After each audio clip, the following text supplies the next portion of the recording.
Good morning students. Moment of inertia के इस video में आज हम 2019 में आए हुए प्रश्न हल करेंगे जो कि यूनिट 3 से हैं। क्वेश्चन नंबर 1 है, find the moment of inertia of a hollow sphere of radius a and mass m about a diameter.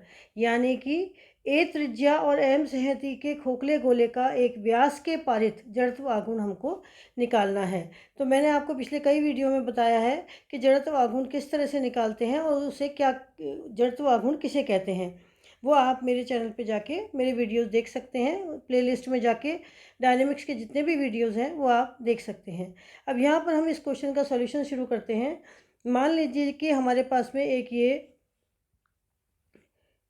गोला है, ये हमारे पास में एक खोखला गोला है, ये इसकी रेडियस है ए और बी, और ये इसका सेंटर है, ये सी, ये इसका सेंटर है। अब क्योंकि हमें रेडियस कितना दिया हुआ है, रेडियस इक्वल टू हमें दिया हुआ है ए। अब ये मान लेते हैं कि ये जो ए बी गोले का व्यास है, इसका रेडियस ए है और इसका मास जो है हमको दिया हुआ है एम।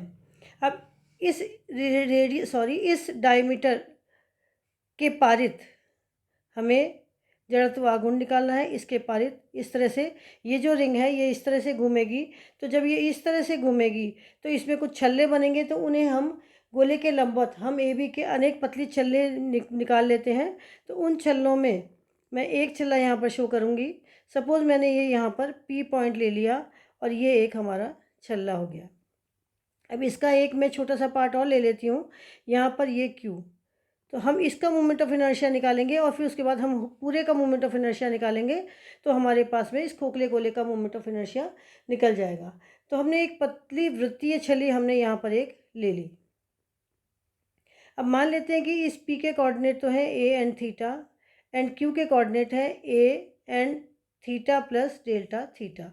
तो इसका मतलब क्या हुआ कि ये जो हमारे पास में सी को हमने जब पी से मिलाया, एक मिनट मैं इसको सही कर देती हूँ। जब हमने यहाँ पर ये सेंटर सी मान लेते हैं, यहाँ पर इस सेंटर सी को हमने इस पी से मिलाया और इस क्यू को भी हमने सी से मिलाया, तो यहाँ पर हम देखते हैं कि ये जो सेंटर सी है इसके बीच में जो ये एंगल बनता है पी सी और एक्स, ये हमारी एक्स एक्सिस है। तो एंगल पी सी एक्स हमारा हो गया theta, and angle Q C X equal to है हमारे पास में theta plus delta theta. That implies angle Q C and P, ये हमारे पास में कितना हो गया डेल्टा थीटा। ये एंगल जो है ये हमारा हो गया डेल्टा थीटा। अब ये जो सी से लेके हमने क्यू तक की लाइन खींची है और पी से खींची है, ये हमारी रेडियस है। तो इसका मतलब ये जो हमारे पास में लाइन है, ये जो लाइन है, ये वाली लाइन, एक मिनट, ये जो हमारे पास में हमने छल्ला बनाया है, ये जो छल्ला बनाया है, इस छल्ले में जब हम ये परपेंडिकुलर इस पे डालते हैं तो ये सपोज़ यहाँ पर ये हमारा एम है। तो यहाँ पर जब हमारे पास में ये जो पी और क्यू है, ये जो आर्क है पी क्यू, ये हमारे पास में है आर्क पी क्यू। तो ये आर्क पी क्यू किसके बराबर हो जाएगा, ए इंटू डेल्टा थीटा। यहाँ पर ये रेडियस ए है और ये भी हमारी रेडियस ए है, तो ये जो आर्क है ये हमारा हो जाता है ए इंटू डेल्टा थीटा। अब इस सी बी के चारों तरफ, ये जो हमारा सी बी है, इस सी बी के चारों तरफ जब ये हमारा मूवमेंट होता है, जब ये इस तरह से घूमता है, सॉरी,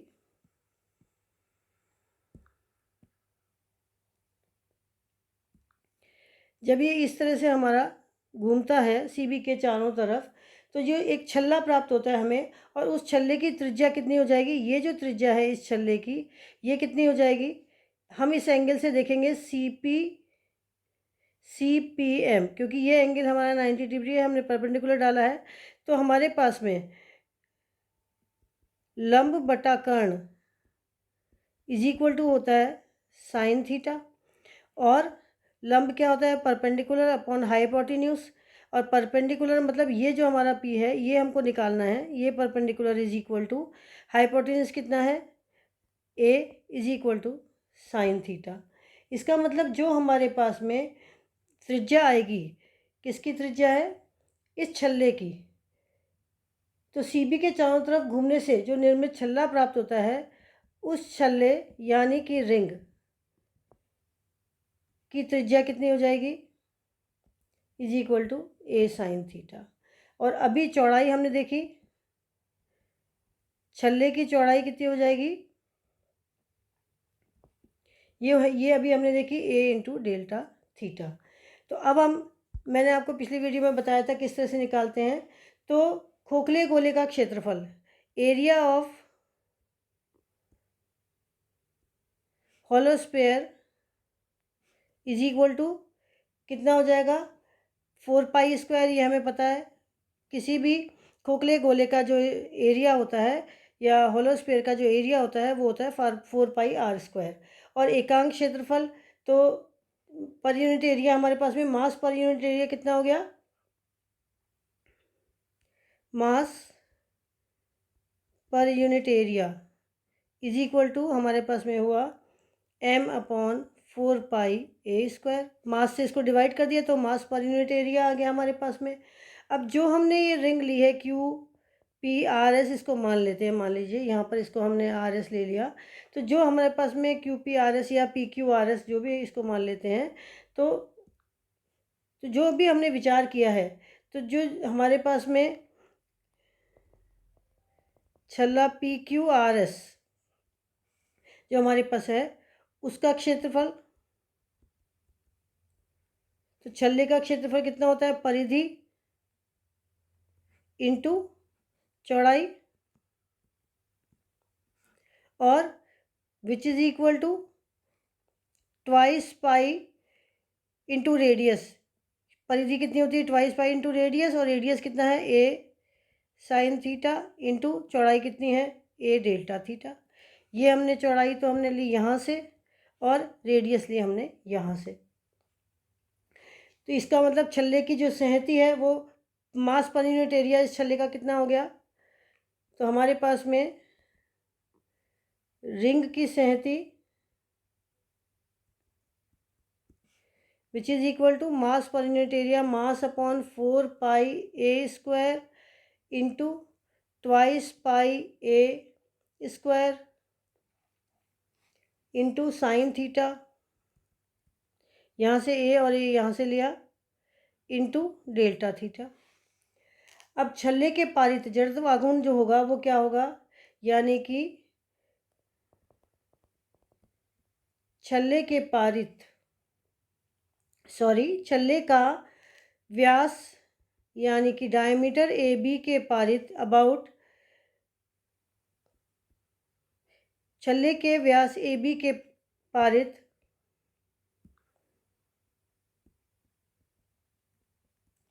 जड़त्व आघूर्ण क्या होगा, मैंने आपको जड़त्व आघूर्ण का फॉर्मूला बताया था कि मास इंटू परपेंडिकुलर डिस्टेंस का होल स्क्वायर। तो यहाँ पर रिंग का मास इंटू रिंग की रेडियस का whole square which is equal to m upon, ring का मास हमने कहाँ से लिया, यहाँ से, तो ये हमारे पास में है m/4πa²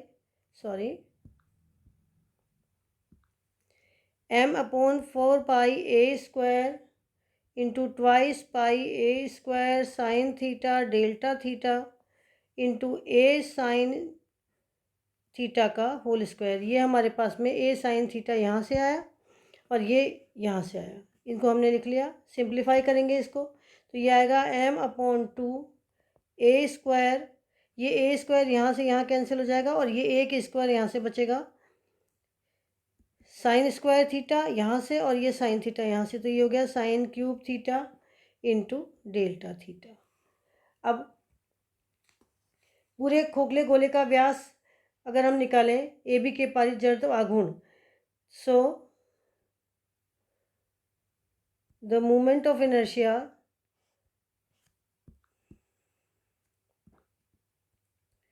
So the moment of inertia of hollow sphere about its diameter AB is equal to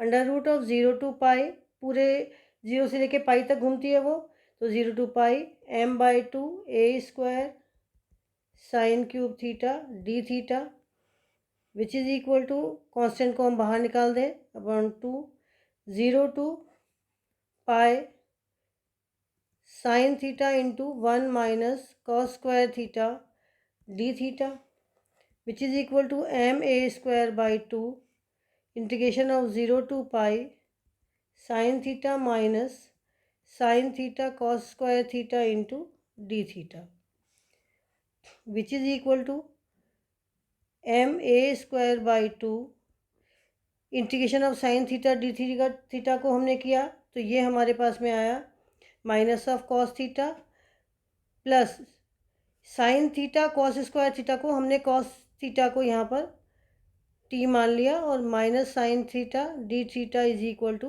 D t आ जाएगा। उससे हम इसको जब करेंगे तो ये टी स्क्वायर का टी क्यूब हो जाएगा, तो ये हमारे पास में हो गया cos cube theta by 3, minus में आएगा तो ये माइनस और माइनस यहाँ पर प्लस हो गया which is equal to 0 to pi. और सिंप्लीफाई करेंगे तो ma²/2 minus cos theta cos pi minus cos pi is equal to -1 which is 1 हो गया, माइनस इंटू माइनस 1 1 हो गया, minus 1/3 plus 1 minus 1/3 which is equal to 2/3 ma²। तो ये हमारा होलो स्फीयर का डायमीटर के सापेक्ष मोमेंट ऑफ इनर्शिया हो गया। तो इस तरह से हम जो भी हमको दिया है उसका पहले एरिया निकालेंगे, फिर मास पर यूनिट एरिया निकालेंगे, उसके बाद में उसका मोमेंट ऑफ इनर्शिया निकालेंगे परपेंडिकुलर डिस्टेंस से और उसको हम इंटीग्रेट कर देंगे। जो भी हमको जितने भी एरिया में वो घूमता है या जो भी उसकी लिमिट हम निकालेंगे उसमें हम उसको इंटीग्रेट कर देंगे। मोमेंट ऑफ इनर्शिया के सारे सवाल हम इसी तरह से करेंगे। अब हम दूसरा सवाल लिखते हैं। Now question second is find the product of inertia of an elliptic quadrant about the axis of ellipse. यहाँ पर हमको मोमेंट ऑफ इनर्शिया नहीं, प्रोडक्ट ऑफ इनर्शिया निकालना है। यहाँ पर हमको प्रोडक्ट ऑफ इनर्शिया निकालना है। एक दीर्घवृत्त के चतुर्थांश पाद का दीर्घवृत्त के अक्षों के पारित जड़त्व गुणन ज्ञात कीजिए। तो हमें क्या करना है कि हमें एक इलिप्स की डायग्राम बनानी है। उस इलिप्स की डायग्राम में हम केवल उसका चतुर्थांश का पार्ट ही लेंगे, जो कि हम सपोज यहाँ पर हमने एक्स एक्सिस लिया और यहाँ पर हमने ये वाई एक्सिस लिया। अब हमारा इलिप्स इस तरह का होता है। इस इलिप्स में से हम केवल एक ही पार्ट लेंगे। सपोज हमने ये वाला पार्ट लिया, ये वाला पार्ट, तो मैं इसको यहाँ पर ड्रॉ करती हूँ। सपोज हमने यहाँ पर ये वाला पार्ट लिया है इसका, यहाँ पर चतुर्थांश इसकी जो मास है इलिप्स की चतुर्थांश पाथ की जो मास है वो है m, और दीर्घवृत्त के ओ एक्स और ओ वाई ये एक्स एक्सिस है जी। इसके जो इलिप्स है इसके ओ एक्स एक एक्सिस है और ओ वाई एक्सिस है। तो इसका जो समीकरण होता है इक्वेशन ऑफ इलिप्स वो होता है x² / a² plus y² / b² equal to 1। अब हमने ये इसका क्वाड्रेंट लिया, तो इस क्वाड्रेंट में हमने एक एलिमेंट ले लिया। ये हमने एलिमेंट लिया डेल्टा x ये और ये डेल्टा y, ये हमने एक एलिमेंट ले लिया। सब में हम एलिमेंट लेते हैं। ये इसका पॉइंट P है, तो इस P पॉइंट से यहाँ से लेकर के यहाँ तक की ये डिस्टेंस y हो गई और ये जो ये डिस्टेंस है ये x हो गई, ये आप जानते हैं। तो इसका जो डेल्टा एक जो पार्टिकल हमने लिया है ये डेल्टा x और डेल्टा y, ओ एक्स और ओ वाई के सापेक्ष जड़त्व गुणन कितना हो जाएगा हमें पता है। Product of inertia is equal to mass of particle delta X into delta Y into X into Y. तो तो ये हमारे पास में हुआ मास ऑफ पार्टिकल कितना हो गया, मास पर यूनिट एरिया। मैंने आपको हमेशा बताया है जो इलिप्स का एरिया होता है वो होता है π/4 AB। ये इलिप्स का एरिया हो गया और ये मास पर यूनिट एरिया हो गया। तो ये वाला जो हमारे पास में है ये मास पर यूनिट एरिया हो गया।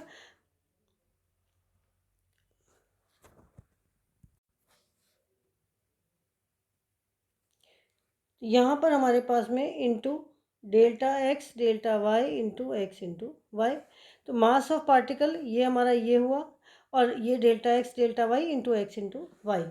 तो अब जो हमारा इलिप्स है उसके पूरे इलिप्स का जो ये वाला पार्ट है, चतुर्थांश पाद है ये हमारा, इसका ओ एक्स और ओ वाई के सापेक्ष हम जब निकालेंगे इंटीग्रल तो हमारे पास में आएगा 0 to a और 0 to b/a under root of a square minus x square 4m upon π/a/b, 4 को हम ऊपर ले गए, X Y into D X D Y. यहाँ पर जो लिमिट है ये यहाँ पर ये a है और ये यहाँ पर b है। तो हमारे पास में X square upon A square plus Y square upon B square equal to 1 होता है। इससे हम लिमिट निकालते हैं, आप फर्स्ट ईयर में सीख चुके हैं। यहाँ से हम क्या करेंगे, x square upon A square equal to 1 minus y square upon B square, या हम यूँ कहें कि वाई स्क्वायर, हमें वाई की लिमिट चाहिए तो y upon B square equal to 1 minus x square upon A square which is equal to a square minus x square upon A square और y square equal to b square upon A square into a square minus x square और y is equal to plus minus under root of यहाँ b/a square minus x square. ये हमारे पास में एक limit आ जाती है प्लस माइनस में, क्योंकि लेकिन हमारा जो क्वाड्रेंट है ये सिर्फ पॉजिटिव क्वाड्रेंट में है। तो हमारे पास में ये जो लिमिट आएगी y की, तो y की जो लिमिट आएगी हमारे पास में, क्योंकि ये केवल क्वाड्रेंट पॉजिटिव क्वाड्रेंट में है, तो इसके लिए हमारे पास में आ जाएगी 0 and b/a under root of A square minus x square. ये हमारी लिमिट आ गई जो मैंने यहाँ पर इसमें रखी है। ये यहाँ पर ये 0 और ये यहाँ पर 10। इसी तरह से x की लिमिट हमारे पास में है 0 और a, ये 0 से लेके a तक, and limit of x equal to 0 to a। ये हो गई हमारे पास में। अब हम इसको जो हमारा ये इंटीग्रल है इसको हम सॉल्व कर लेंगे। तो कांस्टेंट को बाहर निकाल देते हैं, 4m upon π/a/b 0 to a, x constant मानते हुए हम यहाँ पर y के सापेक्ष इसको इंटीग्रल करेंगे। तो ये हो गया y square by 2 into 0 dx 0 to b upon a under root of a square minus x square which is equal to twice m upon π/a/b। यहाँ से इस 2 को हमने बाहर निकाला और कैंसिल कर दिया, तो twice m upon π/a/b integration of 0 to a x into b upon a का whole square into a square minus x square into D x. फिर से हमने कांस्टेंट को बाहर निकाल दिया यहाँ पर, which is equal to twice m upon π/a/b